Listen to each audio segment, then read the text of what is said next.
Hello, and welcome back to the Zachariah FC channel. Lots of news, but right now it's a lot of Chelsea Football Club transfer news, left, right, centre, all over the place. So let's get on with it. And we will start with Jamie Gittins, the biggest news going so far. Jamie Gittins has agreed a 7-year deal with Chelsea. Typical Chelsea, 7-year, 8-year, 9-year deals, but that's their policy. And as long as the player knows what they're signing up to, it's fair game. They can't. They can do what Chelsea can do what they like with the contracts, but 7-year contract uh, agreed with Chelsea verbally, of course, because they can't sign anything until Dortmund agrees the fee. Speaking of agreeing with the fees, the negotiations are underway, and Dortmund have price tagged him for 70 million euros, which is 59 million pounds.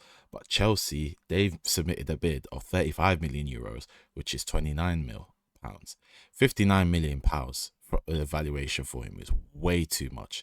That's a crazy high amount.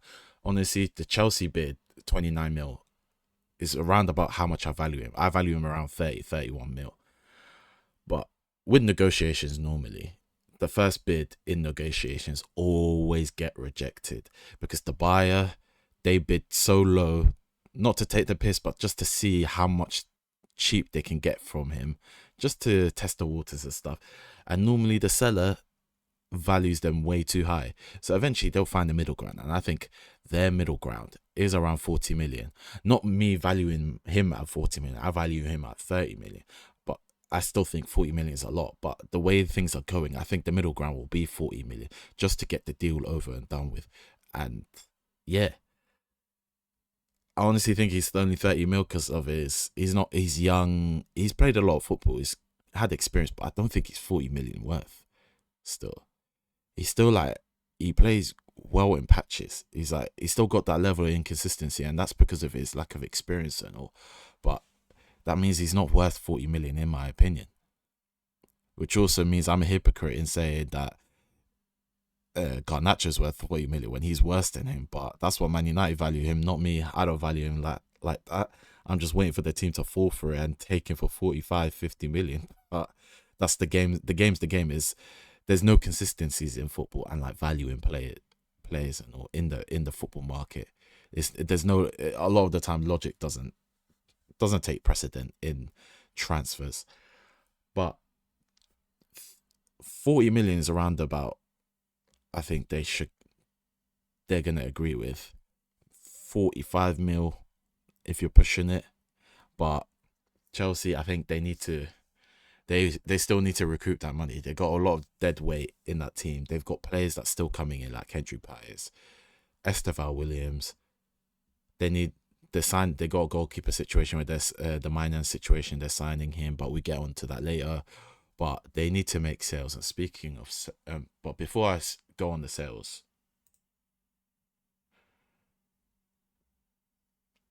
this is confusing me. 42 million euros is the initial bid reported here, and reported in other places, but the initial bid was 35 mil. This is what's euros. Either way, it's underpay. We're right about that, but I don't know what the initial bid was. There's a lot of contradictions, but I'm sticking with the 35 mil euros just for continuity's sakes. But like I said, they need to make Chelsea need to make sales to recoup some money. I know they're rich as hell, but obviously they need to go look after their money and not be reckless and all, and stick with PSR. Even though Jamie Gittins is a homegrown talent and he's within the PSR regulations, and he's a homegrown player by Man City.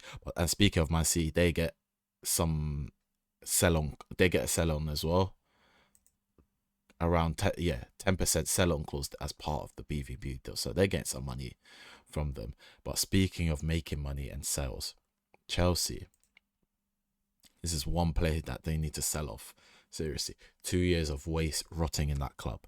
You not and according to Ben Jacobs, understand Bayern still retain interest in Christopher Nkunku. Chelsea forward expected to depart this summer, valued around £60 million back in January when Bayern first inquired, and most likely still valued around 60 million, and Bayern are still interested. But you know what baffles me? He's wasted 2 years at this club, injury prone. Like my man here, my life, my views said, how can he's had a good campaign in the Europa Conference League? How can the Europa Conference League, no matter how good you are, you could go Messi levels. How can you be worth 60 million after wasting 2 years of doing F4, being played bench most of the time, being injured most of the time? Whenever you play, you're out of position. You just don't suit the playing style. I don't get it, because if you remember 2 seasons ago, when Chelsea signed him from Leipzig, they signed him for £52 million. So you're telling me that you're about to value him,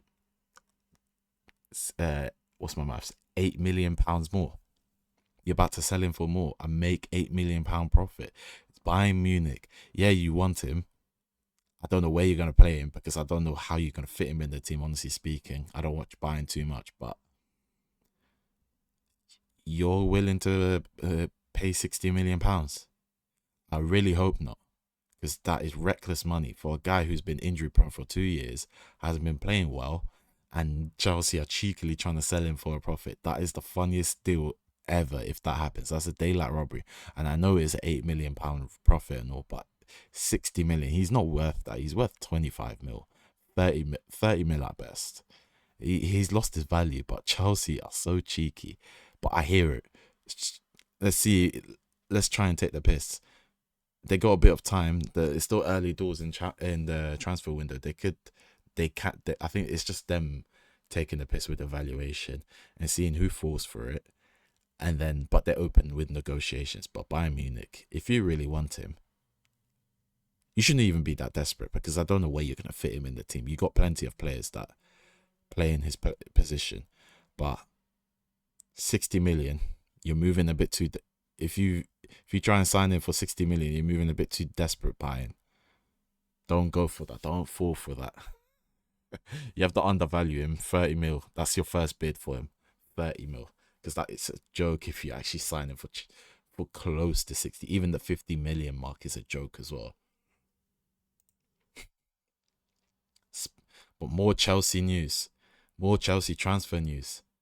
Chelsea expected to close the signing of Mike Maignan for Milan tomorrow. Fee around 18 million euros. This deal will happen. There's been bids rejected back and forth, and initially AC Milan valued him at £25 million. Way too much. And I'll tell you why. But Chelsea value him at 12 million, which I hear it. He's out of contract. This is his contract year, 1 year left, so his value is going down. He's almost 30. Value down there. This is regardless of how good he is. It already bumps down the price. They don't want to pay 25 mil. That's way too much. Milan rejected that 12 million pound bid initially, but Chelsea have made a final bid of 18 million euros, where it's just been reported here. And that's 18 million euros is around 15 million pounds. I think the bid will be accepted now, because Chelsea really need him before Tuesday. Ideally tomorrow they want the signing sorted and everything, because the deadline for this 10-day transfer window for the Club World Cup, which is all this bullshit, is Tuesday. It's the 10th of June. Today's 8th of June. So they got 2 days left. 2 and a bit days left. And they need to get it done so they can get him at the Club World Cup. They could easily, obviously, they'll get the deal done in this transfer window regardless, but they are desperate to get it done before the Club World Cup. And I think AC Milan, they thought they had some leverage due to the fact that they're in a rush, but they have zero leverage, honestly. They are broke. They're out of the Champions League. They need to sell. They're selling a lot of players. They're desperate to make money and offload these expensive players. And Maignan he's about to turn 30. He's in his contract year. They got zero leverage on this, so they had to try and act like they did have leverage and bully them out, but they're not. Chelsea have all the power, and they've got what they wanted, and had to pay a little bit more than they expected, but it was only like £3 million more. It wasn't even that deep, so they basically won that deal, honestly speaking. But speaking of AC Milan, more sales, and Rafael Leao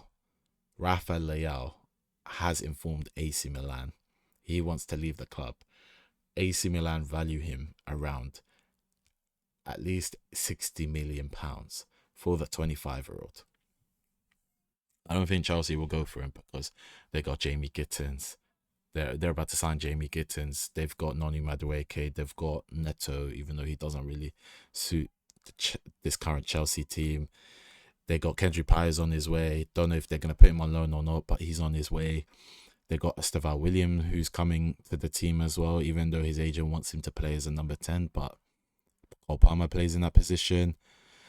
And then the season after that, next year, Giovanni Quenda who's a left winger as well, who's from Sporting Lisbon's gonna come. I don't think they need him. I honestly don't think they need him. I think other teams need him. Other teams like Arsenal, Bayern have interest as well because they got Sane, who they're trying to ship off, and he's looking to leave. I think, yeah, the only clubs that probably could go for him is Bayern and Arsenal.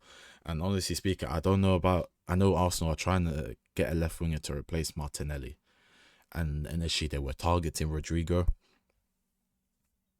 They also targeted Williams. I think they even tried to go for Gittins, but that flopped. But Williams, I don't know where Nico Williams, I don't know where he's gonna go because I think he's staying at Bilbao. He just smells of a Bilbao player or a Barcelona player. If it's not Barcelona, he's just staying Bilbao for life. That's what I think it just seems like that's what's gonna happen because I don't think he wants to go outside of Spain. And he just looks really weird in a Madrid shirt. It just wouldn't suit him. The guy is a Barcelona player through and through, and I hope he goes there. So I think he'd never leave La Liga. There'll be teams that for years and years they'll try and sign him, try and go for him. No, it won't happen. Rodrigo, I'm confused on what's going on. One day his agents are saying he's gonna leave. Next day he's saying he's not. I think they're trying to do a bidding war for his contract. I think it's a crazy tactic, but it means we don't know who'd want to sign him. Honestly, if I was him, I'd leave Real Madrid for his legacy because he potentially he can be a Ballon d'Or contender. But at Real Madrid, he'd never be that. You got Vinicius, yeah, he's out of form, but it was only for one season. You got Mbappe there. You're Bellingham there. You're not looked at as the main guy. You're really not.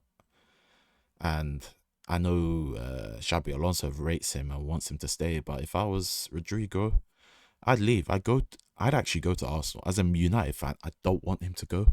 But for legacy wise, it's ready made. The position's there for him to take over, and he can be the main guy in that team. Take over that team. Yeah, Saka's there as well. He's Arsenal through and through. He's the heart and soul of the club. But the superstar will be Rodrigo if he arrives there and takes over. And then you can afford to get a Sesko, who's still not the ready-made guy, but can still get the 15 goals for that season. And you can actually make a good running in the Premier League. A solid one that's not, they're almost there, but they're not like an actual concrete, solid running in the Premier League and in the Champions League also for Arsenal. And I think Arsenal need to go harder for him or go for Rafael Leao. I know people say he doesn't track back as much, even like giving the vibes of Rashford. I kind of hear it in a way, but right now he is a superstar. Well, I don't think he's a superstar right now because he's had a bad season, but I think there's a really, really top tier player in Rafael Leao. Either way, Arsenal needs to go for either, but they need to really quickly make up their minds. They don't need to actually sign a lot of players. They're not on a rebuild like Man United. They're not on a signing spree like Chelsea to get experience, like be Champions League ready like Chelsea. They just need a couple pieces. They don't even need to go as crazy as Liverpool. They just need those pieces, the striker and the left wing position. They need to get it on lock, and then I think the pressure is off on them in terms of the transfer window. They can get these other complementary players in different positions. Once you get the two main positions, striker and the left wing, top tier, get really good sorted in those positions, then I think Arsenal will be a scary team, because right now, without that, I'm not scared of them. Not as a United fan. I'm talking about a football fan in general. They don't move me. I was like, a contender. They're a contender, but it's just there's something missing. You know what I mean? If they win the Premier League next season with that same team, I wouldn't be surprised. But there's also that thought in my head, like that striker they need, that left winger they need, especially replacing Martinelli. They need to address those positions, because and it's just it'll be it's you'd be stupid to miss those opportunities to not fill in those positions. That's what I'm trying to say with Arsenal. But anyways, this is all the transfer news. It's a lot of it was Chelsea heavy. I rambled on about the left wing situation at Arsenal, which I wasn't intended to. But anyways, let me know what you think. Like, subscribe, and peace.